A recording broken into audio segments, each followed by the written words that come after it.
when you give in your networks, when you cultivate them and pour into them when you don't need stuff, that they really show up for you when you do. And so I guess it was a year ago that I decided I was going to do this virtual summit. And the virtual summit was simply an online conference, which I had never been to one. I had certainly never hosted one. Yeah. But I thought this will be a really accessible way for people to, without cost, access all of these people in one fell swoop over the course of 3 days. And there were 45 speakers, 44 of whom were friends and mentors of mine. But Deepak was someone whom I really felt like he had been a mentor from afar for me. What I mean by that is we often know that mentorship and coaching is important, but we often think there has to be this one-on-one intimate relationship when really there's so much content in the world, and that if you resonate and gravitate towards someone's, they can become your mentor from afar without even knowing you. Right.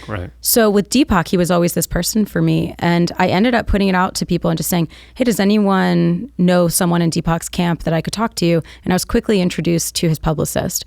His publicist was interested, but basically kind of was like, who else is doing it? And I was like, Adam Grant's doing it, and Kat Cole's doing it, and this NBA player's doing it. And they were like, who else is doing it? So I ended up calling a friend, Rebecca, who I had met about 6 years before that at a conference in Detroit. And at the time, I had no idea what she did, because the last question I ask people when I meet them is, what do you do?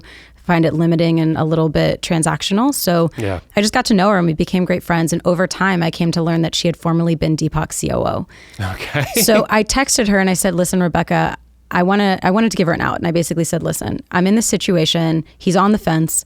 If you can legitimize me, that would be really great.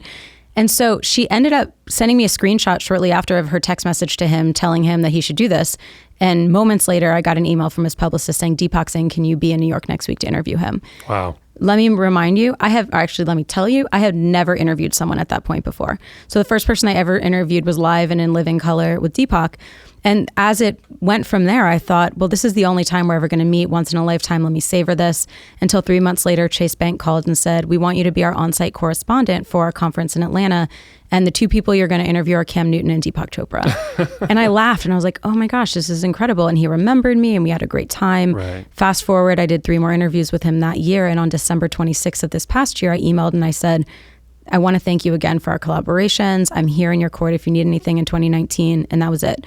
15 minutes later, he emailed me and he said, I've been thinking too. I think you can help me. And shortly thereafter, we had come up with this video series that we now release together every week. So how long have you been doing the video series? Since January. Since January? Mm-hmm. Okay. So is it every week? Yep, every week.